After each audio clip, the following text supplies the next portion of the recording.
Hey everybody, welcome to episode 40 of the Fiberista Files.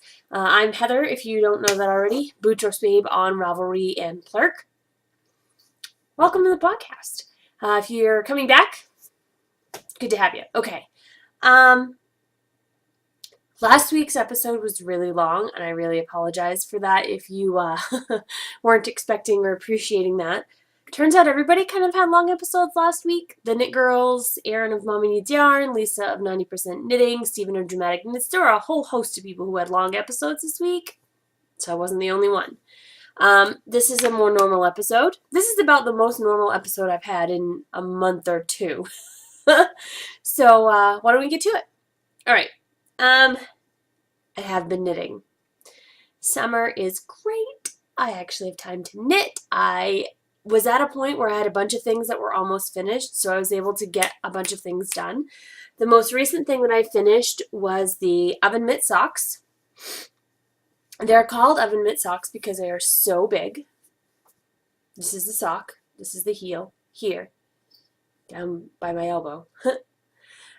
These are all completed. You can see the gusset heel here. Like I said last week, it's a little bit pointy. The yarn, that's dirty he was wearing though, sorry. This is the yarn. They're done. They're a little bit too big, to be completely honest. They're about an inch too long. I don't care. I'm not ripping anything out. I'm not doing anything again. They're done. These, I need to get up actually my projects page on Rav so I can tell you all what size needles I used and all that, so don't mind the clicking for just a second. After I turned the heels, once the heels were all done, they actually went pretty quick. I have a little teeny bit of yarn left over, but not, I mean, he told me when he wanted me to start the ribbing, and he told me when he wanted me to stop it, so I did do the easy sewn bind off, which makes these nice and stretchy, and he can get them on his feet all right. I haven't blocked them yet. They already need to be washed because he did have them on to test them out. I'm hoping that they will shrink up a little bit when I block them. I'm hoping if I use really hot water and maybe agitate them a little bit, they'll kind of fluff up and shorten when they do that. It is 90% superwash merino and 10% nylon. Sorry, I sneezed right before I started recording, so I'm sorry about the congestion. This is knit out of Enchanted Knoll Farms superwash sock. There is, I think there's 435 yards per skein, and I probably used a good 400 yards. I came pretty close to using the whole thing. He enjoys them. He thinks they look good. That's all that matters. They're done. And I'm never knitting him another pair of socks like this again. He may get socks. He's not going to get socks that are made out of fingering weight yarn ever again. He'll get worsted weight only. Excuse me, I'm going to blow my nose. Okay, now that that's done, what else have I been knitting? I finished the first of the 30th birthday socks. I'm knitting this out of Fiber Nymph Dye Works Amble base. It's the 100% superwash merino. I think it's 400 yards per skein, and I'm going to use just about the entire skein. There should be enough for 23 repeats for both socks, but I'm only going to do 20 and then the heels because this has 30 stripes. If you start, this is 3, 6, 9, 12, 15, 18, 21, 24, 27, and 30. So there are 30 stripes for 30 years. You can see I have my afterthought heel still to do, so I guess this really isn't finished. It's just almost finished. This is a really long sock. This is a lot longer than I expected it to be. You figure if that's the heel, and if I separate it at the heel, it's going to be a little bit taller than it is long, and that's not usually how my socks go. Usually they're about half as long as they are tall, because I don't like tall socks all that often, but they're special occasion, they're special, meaning, so I'm going to go with it. This yarn is so soft and smushy. I'm doing the standard toe-up sock that I usually do if I'm doing stockinette socks. I cast on 32, increased to 64 on a US 2 or 2.75 millimeter needle. These were knit, by the way, on US 1s or 2.25 millimeter. These are on 2. 64 stitches, about 8.5 stitches to the inch. It's a very nice firm fabric. This thing will stand up on its own quite well. Of course, now it won't because I just said that, but see, this will stand up before it falls over. I like a nice dense sock. I think that's what makes them warm and squishy and comfy. So I have not cast on the second one yet. You can see I still have a whole bunch of yarn. My needles are in there. I just need to cast it on. I did, at the very last second, remember that I needed to cast this off before I was finished with the brown so that I didn't have a yellow ring at the top. I remembered that with about a row to spare. So I immediately started doing the sewn bind off so that I didn't hit the yellow. And I came within probably 4 inches of the yellow. So I did pretty well. I'm pretty pleased with this sock. I knit almost this, I want to say the second half of the sock. So I knit from about the 15th stripe through the end on Friday. So I knit all this on Friday. My husband had a medical appointment and I had to sit with him through that, and it was just a lot of listening. It's about 4.5 hours in the meeting and then an hour drive there and back. So 6.5 hours where I did nothing but knit, and my arms hurt pretty bad. But then I was just about here, so I just had one more stripe and then the ribbing to go. So I was like, knock this bad boy out. Did it. I already woven the ends for the top and the toe. I just have the heel to do. So that's pretty fantastic. I love that yarn. It just makes me happy. All right. I did not get a whole lot of progress done on the Even Star this week. In fact, I was trying to do 2 rows a day. That was my goal. And for 3 days, I don't even think I touched it. I don't know. You can see this. I've started joining the columns. I've done one set of dancing stitch markers where I can show you this chart. Susan won't mind. There's like a million charts. So these blue lines have dancing stitch markers, and I did the first one and then a rest row. So I'm on another row right here. So I've got about 7 rows before I'm at that Even Star again. And then hopefully I'll be able to get to the finalized charts of Even Star instead of using the clue, because this still says clue 5 or clue 6. So that's that. I hope to get a lot more work done on that this week, and I'll explain how I intend to accomplish that in just a few minutes. But I just wanted to show you that I am still making progress, slowly but surely. All right. I asked you guys last week what I should knit out of my hand spun. This is the CJ Kopek Creations Shetland combed top in the top hand colorway that I spun, and I did add this yarn to the totals for the Stash Dash on the Knit Girls, so I got 426 yards. Most of the people who responded when I asked them what should I knit out of this, most of them said an Ishbel. Wonderful. Thank you for telling me. I started an Ishbel yesterday. This morning. Yesterday I started the Ishbel. And I've got them on really long needles, so I'm sorry if you hear them banging around. This is what I've started so far. Maybe I should hold it like this because it starts at the top and goes down. And this is how the yarn is knitting up. It's slightly striped, which I love. I love the way the stripes are coming out, just very subtle. You'll notice that it looks like somebody ate like a bite of cookie out of the top of my Ishbel. The cast on says basically that you cast on 3 stitches and knit a bunch of rows, and then you pick up stitches around the edges. And I did it the first time, and I didn't like it. It was really difficult to pick them up or know what the heck I was doing or why I even needed to do it. So when I screwed up somewhere else, I simply ripped it out and started over. And I just knit 9 stitches. I should have knit a couple of rows before I started the pattern, because I wouldn't have, if I had done that, I wouldn't have the little piece that's missing here. It would go straighter across, but that's fine. I'll just use this end, and I'll pick up some stitches, and I'll just knit like 2 rows of garter right there, and it'll fill it in. I don't even care if it stays like that, honestly, because I'm not real picky about the way things look. But I'm using okay, I gotta check my notes again. I'm using US 5s for this. I would have been using the recommended US 6. However, my 6s are broken. Here where the, right here where the cable turns into the needle, I've got one of my 6s that this cable will just continuously spin around. It doesn't ever lock in place. It doesn't ever tighten all the way. It's like there's something wrong with the teeth in there or something, or the grooves. Don't really know what it is. I just haven't bought a replacement needle. It's no big deal.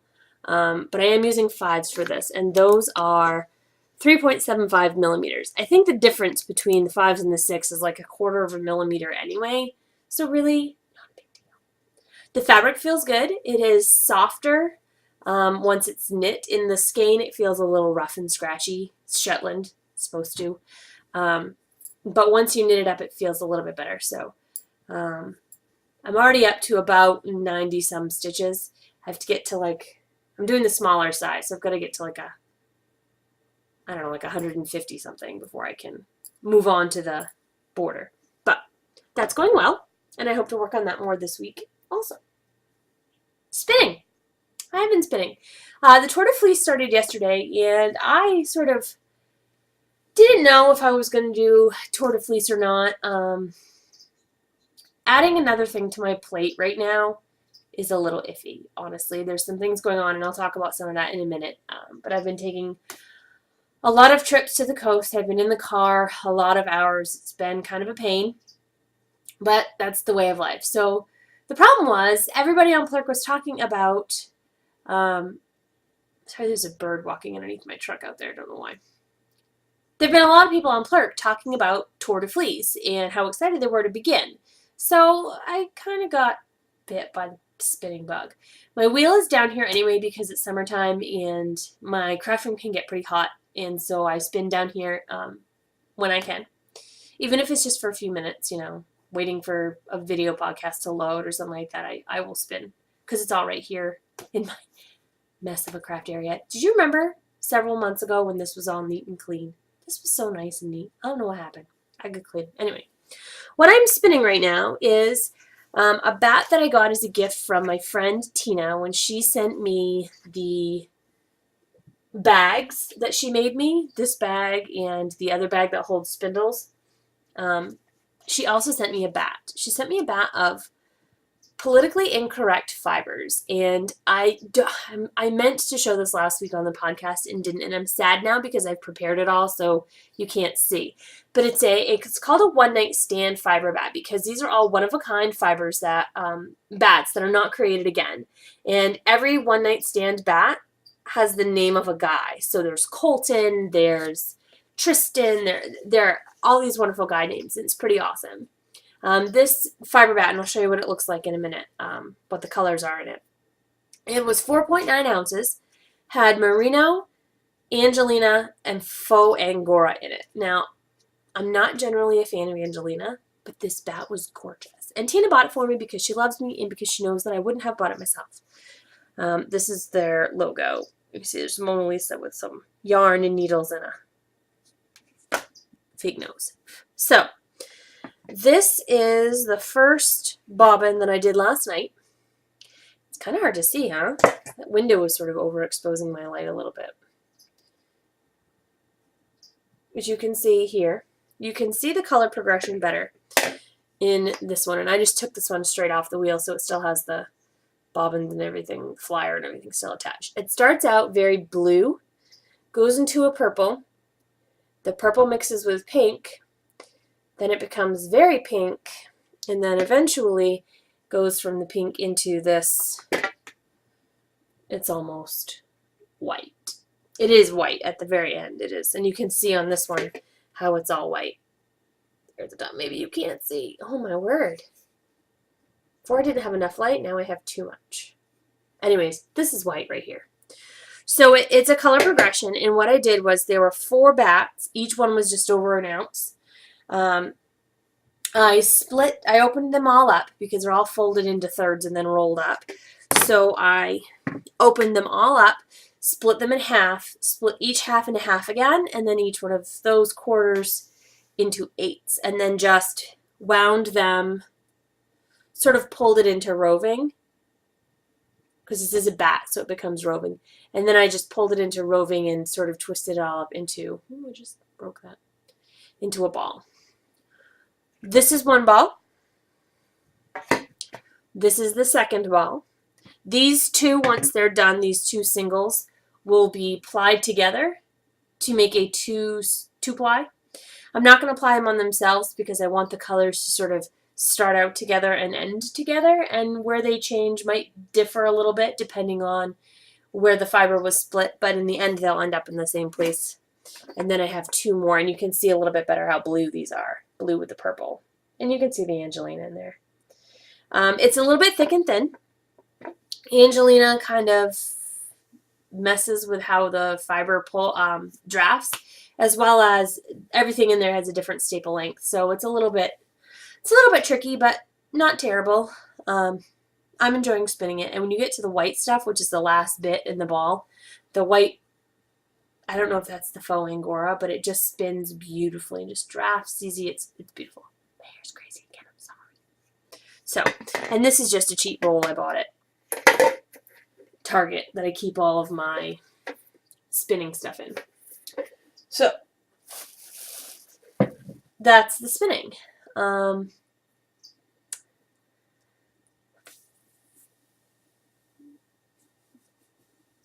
Okay, dye pots. I have stuff to show you that I've been dyeing this week. Again, it's been several months since I've shown you what I've dyed in the course of a week. I did not get as much dyed as I wanted to, again, because I was having to make all these trips to the coast, and it was kind of putting a crink in my style. So, let me show you what I have been dyeing. Everything was going to go up in the shop. Normally, if somebody watches the podcast and says, hey, oh my gosh, I want that, can you put that on reserve for me? I will do it. I'm not going to be able to do that this week. I have very limited quantities of what I've dyed. I have more of the bases, but I usually do pans of 3, and some of these are lower numbers than that. So, aside from the stuff that I dyed specifically for people already, and I did do a couple of custom dye jobs, everything else is just going to be up free for all. Have at it. I'm going to be doing the update this week at 4 p.m. Eastern Standard Time.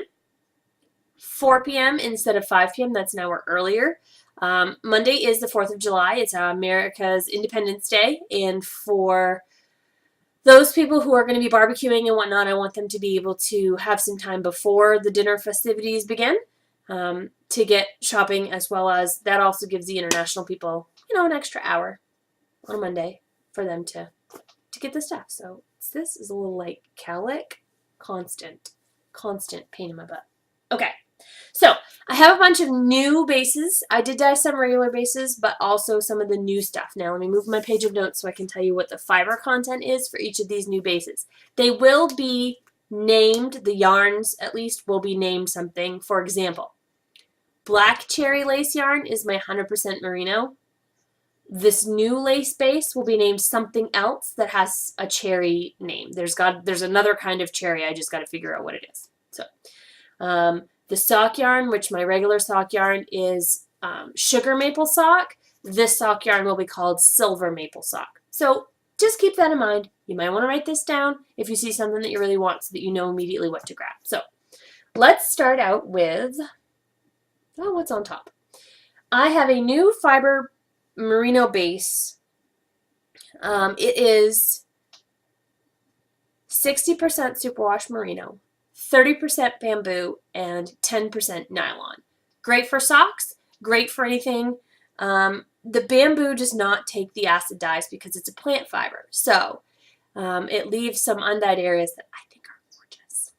I only have one of this particular colorway. I do have another colorway in this base, but this is the only one I have. I had some extra dyes, so I went and played with it. This is Firestarter. You can see, and this is a true progression. Usually when I do progressives, I fold it in half and I do red, orange, yellow. If you've seen my solar flare, you've seen that. But this is a true progression in that it starts out with the dark red, goes down to the, if I held it back here, yeah, let's see, dark red, and then the orangey red, the bright orange, the saffrony, bright sort of orange yellow, regular yellow, and then the light yellow. So this is a true progression. And I'm going to hold this up to the camera so that you can see. You can really see the bamboo and all of those light areas.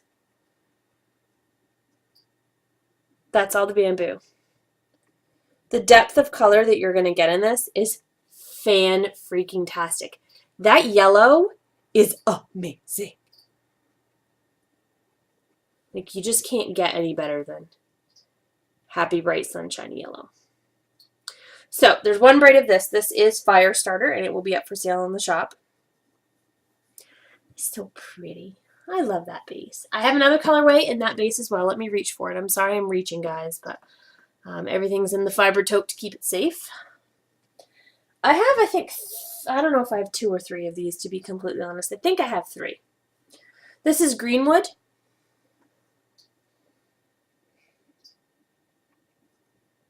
Medium brown, silvery green, and silvery gray to a dark gray as well right here. And there are a few undyed areas, but not many. And again, you can see how lovely that bamboo makes this look. This stuff is unbelievably soft. If you have spun the Superwash Merino Tencel before, this feels somewhat like that, but the Superwash Merino Tencel is smoother, where this is kind of loftier. It's amazing. So, hey, that matches my shirt. Look at that. Yeah. So this is Greenwood, and I think I have 3 of those. I also have some mixed BFL. Now, I used to have mixed BFL with silk, which was ecru BFL, black BFL, which is really like charcoal gray. It's like that color right there, that darker color, and silk, and it was all really well blended. This is not quite so well blended, and it doesn't have silk. It's just BFL, but it's 75% ecru BFL and 25% black BFL, which really is like that dark chocolate brown, like I said. Doesn't that just look happy? Like, I'm totally in love with the look of this fiber. Freaking love it. Undyed. Don't even have to dye it. Looks beautiful. Love it. But you know I can't just leave well enough alone. Oh, it's so soft. So I dyed some up as well. I did a warm colorway and a cool colorway. Do you see my grays? Wow. Time to rehenna. This one is Bushel or Harvest, depending on, it's the exact same colorway. I just named it 2 different things. And you can see how the mixed BFL plays around in that. Again, adds a lot of depth to color. It's greens, oranges, and a lot of different reds. I'm not sure if I'll call this Harvest or Bushel. Isn't that pretty? Love it. And this is BFL, so it's not a superwash. It is a feltable wool. It's a great fiber for beginner spinners, so if you like this and you're a newbie spinner, don't be afraid of it. BFL is a great fiber to learn to spin on. This is Fallen Angel, which was originally a custom dyed sock yarn colorway, and I loved it, so I've added it to the rotation for fibers as well. Bright purple, dark purple, a lighter turquoise, and a darker kind of peacock blue. You can see that as well. It's gorgeous. I have 3, I think, of the Bushel and 2 of the Fallen Angel, I think. The quantities, I don't know if Big Cartel tells you, honestly. It tells me, but I don't know if it tells you. You can always ask me and convo me and ask how many I have, and hopefully if you do that, I can actually run and check and dig through the tote without being on air, and I'll be able to tell you. Excuse me, I'm gonna yawn. It's 3:15. It's time for my nap. All right.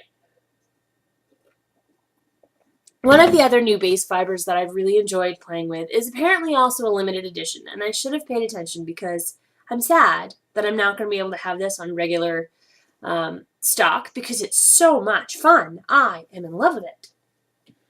This is a mohair base. the way that I heard it from my supplier is that they purchased all of this fiber from a company who was going to use this fiber to spin sock yarn and make socks out of. And they went out of business. They went bankrupt. And so my supplier bought all this. This is Texas kid mohair. Now, kid, mohair is goat, kid is baby goat. So it's baby mohair. It is 83% Texas kid mohair, 15% nylon. Again, it was supposed to be for socks. And 2% super fine merino, which is a very fine diameter merino. When I got this from in the package, I wasn't terribly impressed because it was kind of, it felt a lot like Wensleydale. It felt a little bit coarse and it smelled like animal.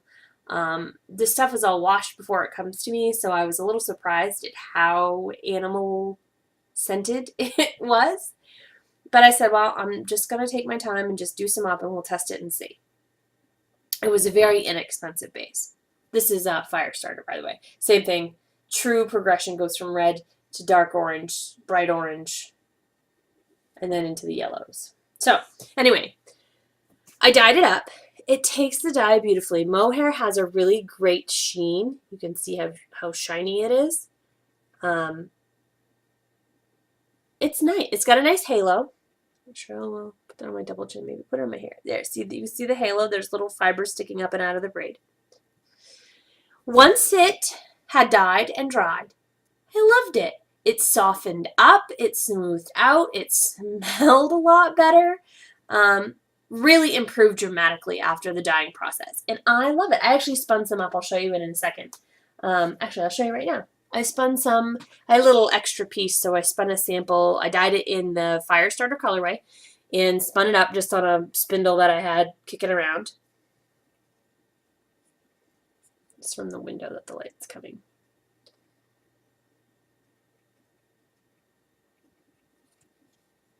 There it goes. It focuses better sideways, really.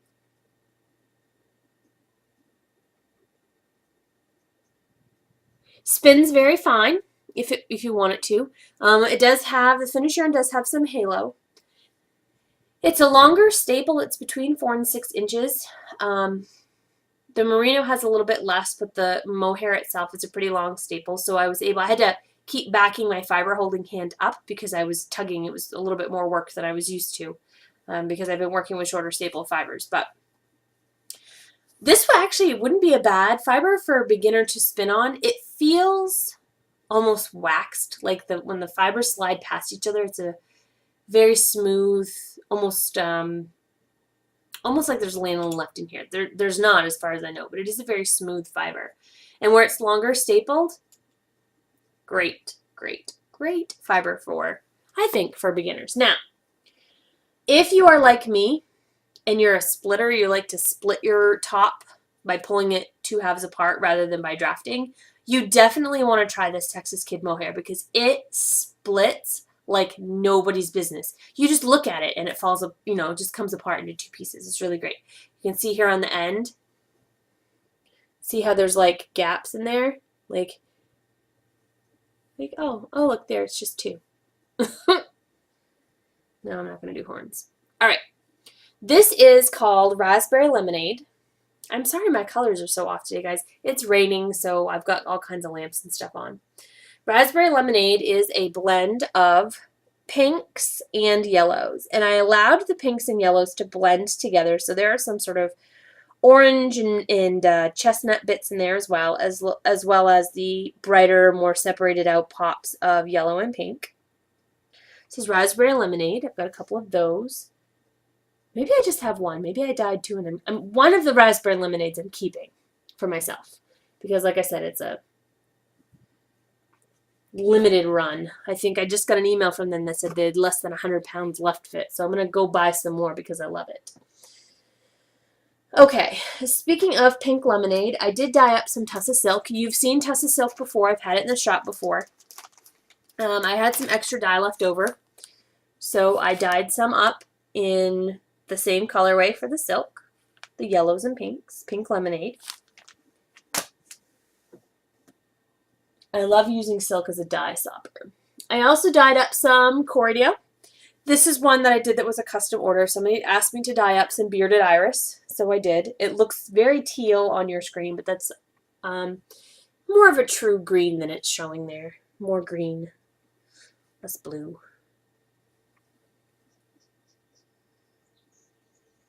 Bearded iris, 4 ounces of Corriedale. Corriedale top is I think, the best fiber for beginner spinners that I have found that I sell.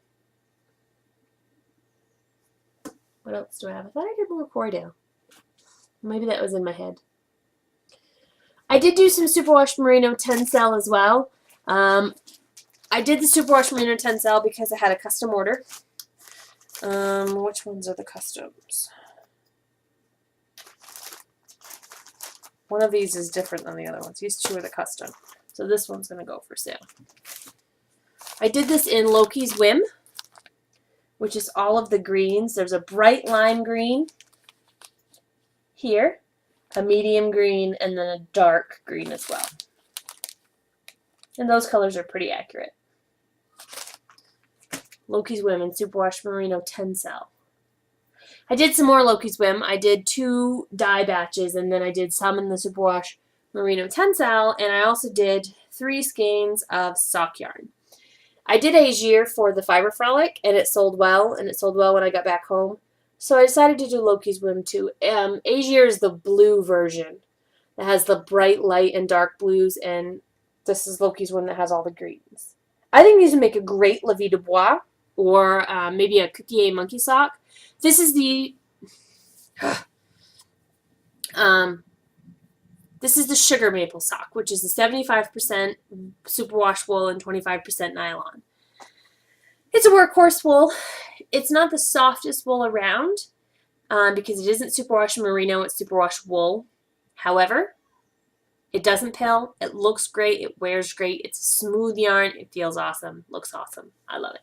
Now, that being said, I bought a new sock base, which I already told you is a silver maple sock.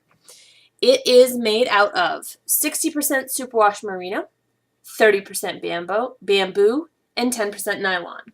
So the same as this stuff, but in yarn form. This is Firestarter, which I've done before. Let me show you the ones that I didn't reskein first. These have kind of more yellow than red. The last ones were about even with the yellow and red percentages, and these ones are a little bit more red than more yellow rather than red. Just the way they turned out this time. And then this is the one that is reskeined.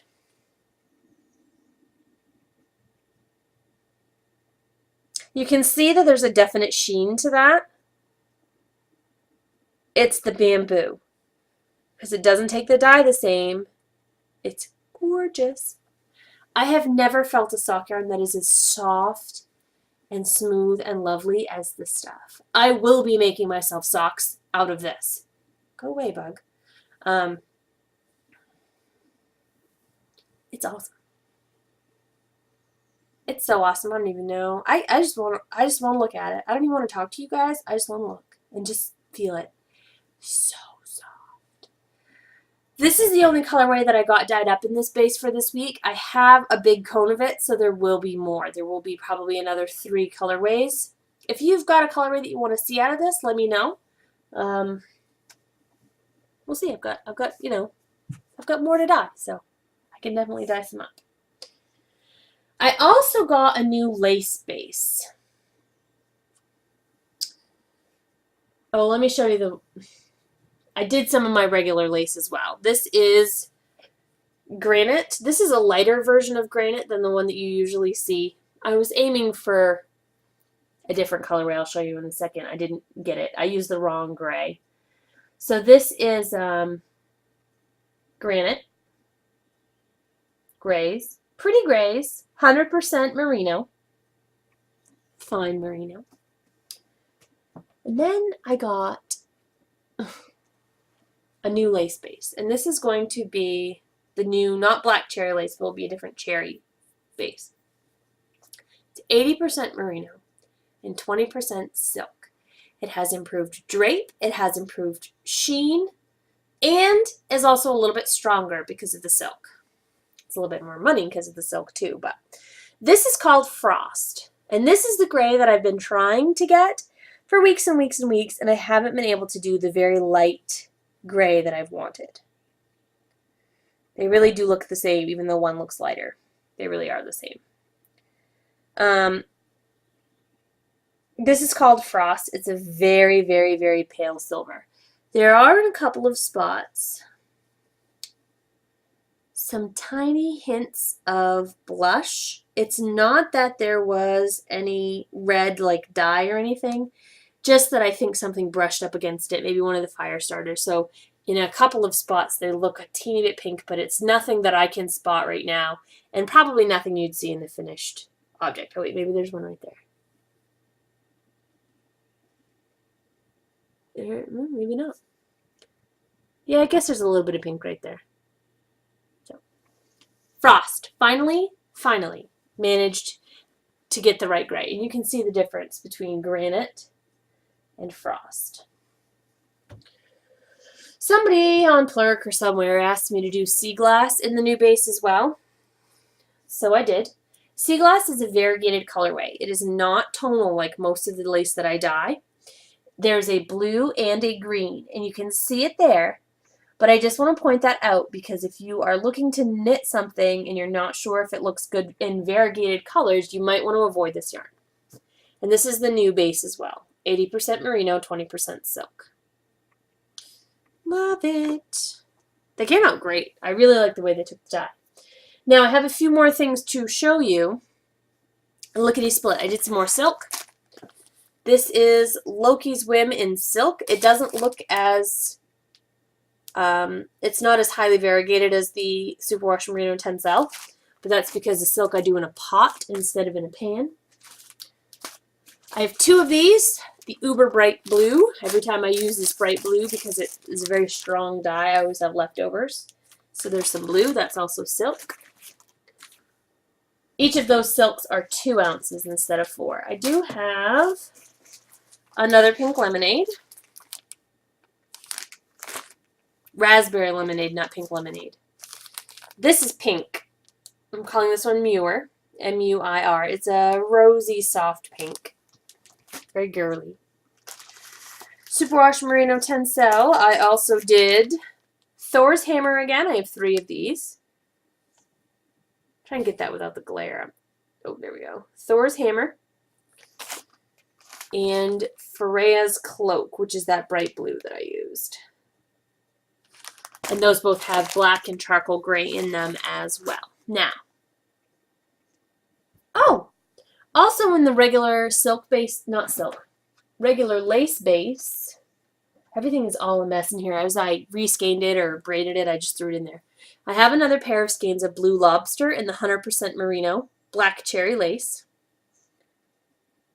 This has the same red flecking that all of them do. Whatever. I'm trying to get over it.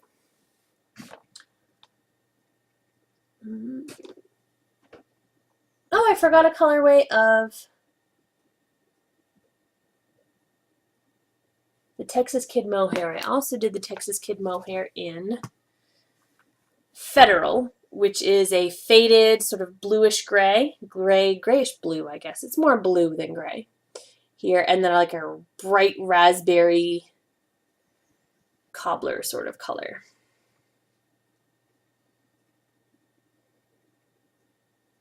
So that's Federal, and there's a few undyed areas, and I have 2 of these, I think, as well.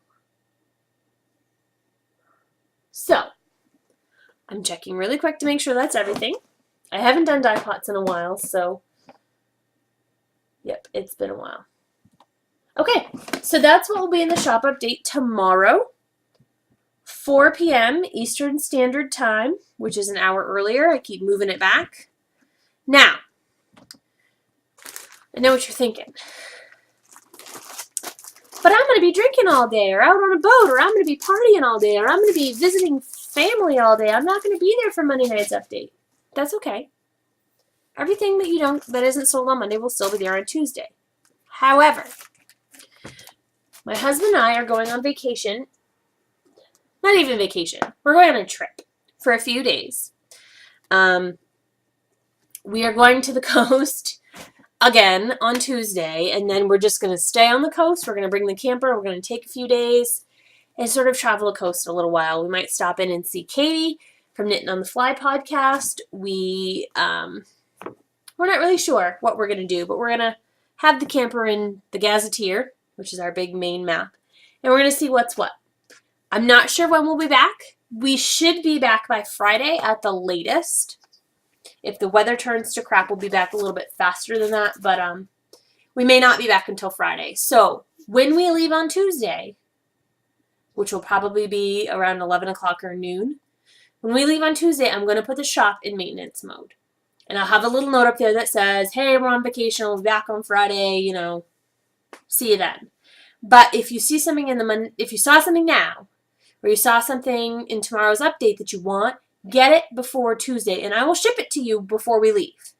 So that if you order anything Monday night or Tuesday morning, it will go out in the mail on Tuesday when we leave. But then I won't have anything else again until Friday. I also don't know how big the update's going to be next week, because if I'm going to be gone for a lot of the week, I don't know how much dyeing I'm going to get done on the weekend. It always seems like there's a lot of laundry after vacation that needs to get done, and the lawns all need to be mowed, and it's always a problem. So, we'll see. All right, I'm at 42 minutes. Holy crap, I'm going to fly through the rest of this. Processes. When I was doing the fire starter, I wanted to get sharp color changes. I didn't want it to bleed. Now, normally I allow the colors to sort of blend with each other because they create secondary and tertiary colors, which I like. But for fire starter and a couple other colorways, I don't want that to happen. So instead of dyeing in the big turkey roasters that I've showed you before, I instead use over the sink. It's a cookie cooling rack, really, but it's like a wire mesh. And I set that over. You can set it. It fits in the dye pot, but I also put it over the sink because it's a little bit easier to rinse. Lay the fiber on top of it. And then as the dye goes through the fiber, it drips out the bottom instead of running down the length of the fiber. So the color blending isn't as prevalent. It actually makes it a lot harder for the colors to blend around with each other. And I like that. It's very time consuming and very labor intensive, which is why I don't do it a lot. But when I want something specific that is a lot of colors, especially if they have short repeats, and I don't want those colors to bleed, that's the process I use. I put a little piece of wire over the sink and just let the dye fall through into the sink instead of running down the length of the pan. Growth. Yesterday I sent a spindle to a Plurky friend of mine. She works at a yarn store on the West Coast, and she purchased it to test out with her spinning teacher that works at the shop, and if they like them, they may be carrying our spindles. So fingers crossed that the spinning teacher likes those spindles and that they'll be carrying them soon. I emailed Steven's yarn store lady, but apparently her email is a little bit wonky, so I'm going to have to give her a call at some point. All right. Grabby hands is all that's left. Last week I went on a little bit of a rant about Inner Reef Press and their Hurt Book sale. That was on Monday morning. Monday afternoon, these arrived in my mailbox. These are the 2 books that I ordered from the Hurt Book sale. Now, I did not put bookmarkings in these. These are not going to be book reviews. I just want to share a little bit of my initial reactions of these books. I bought Knitted Lace of Estonia, Techniques, Patterns, and Traditions by Nancy Bush. This I bought primarily as resource material. Again, I'm looking at designing some lace shawls, and I like to look at as many different resources as possible. I especially liked that this book has motifs, not just the specific patterns of the shawls, but also specific, like a stitch dictionary. It tells you how to make these traditional patterns. I did not realize how many of these stitch patterns have noops in them. You may have seen them as nups, N-U-P-P-S, but they're pronounced noops. This is Lily of the Valley. You can totally see that that's full of noops. And I knew that knitted lace of Estonia had noops in it. I was not expecting it to be in almost every shawl that they had. Some of them don't have a lot. Some of them have a ton. Like this one. All those little places right here, those are all noops. Yeah. I'm probably not going to be knitting a lot out of this book, but I did like it as a resource. I'm probably not going to ever knit noops. The other book I bought, I've heard some rave reviews all over the interwebs about them, and so I thought, what the heck? It is called New England Knits, Timeless Knitwear with a Modern Twist, and it is by Cicely Glowick McDonald and Melissa Labarre. Now, people swear up and down by this book. I'm a New Englander, so I thought that I would really like these knits. There's not much here that I would knit without severely modifying. I'll show you an example. This is the sweater that's on the cover. Doesn't look too bad, except that this open collar is going to make you cold. And really your bra straps are just going to show the whole time. And this is a fitted sweater. But look at the sleeves. The sleeves are all bulky. Again, that's stuff that can be easily modified. But almost every sweater pattern I found would need to be modified. Either because I thought it was too short. That's the one that I liked. Or because it had a weird detail. Or like... Okay. This doesn't have any buttons or zippers. How are you going to keep yourself warm? And do you see how her wrists are poking out the bottom? Yes, you can make them longer, but really, you're just going to be cold. This is New England, okay? In Maine, winters can get 40 degrees below zero. You are not going to wear a sweater that doesn't button up. Like, really? That one buttons up. Here's the red one. This one. Okay. This one only has buttons on the top. So all this is open. It's very short so that when you bend over, your kidneys are going to be exposed. I just don't understand. What is the name of this sweater? It's a coat, I think. The Melrose Pea Coat. How is that going to keep you warm? It doesn't make any sense to me. I just have very little patience for things that don't have a really great function.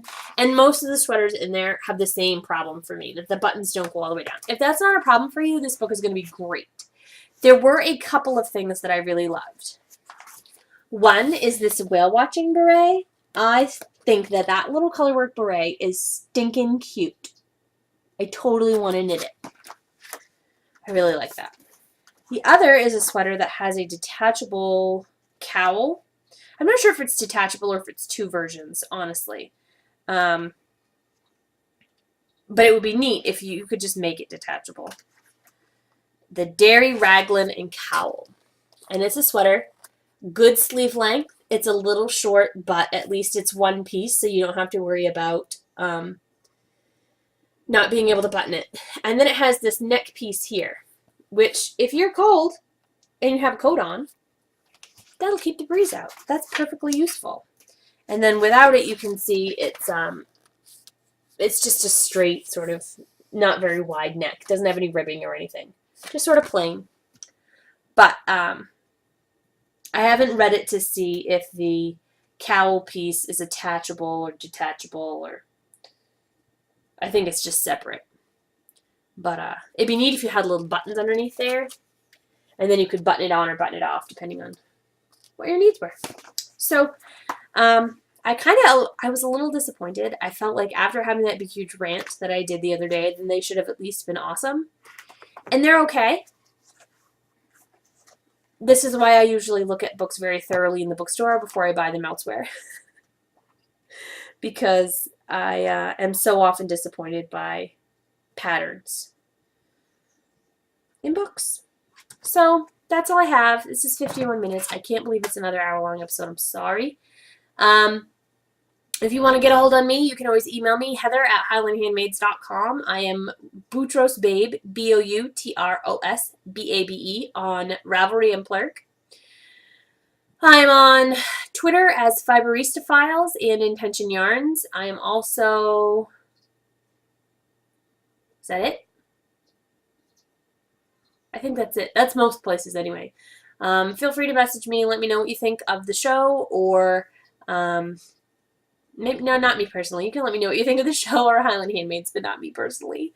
I am on iTunes. If you follow me on iTunes, feel free to give a star rating or a review.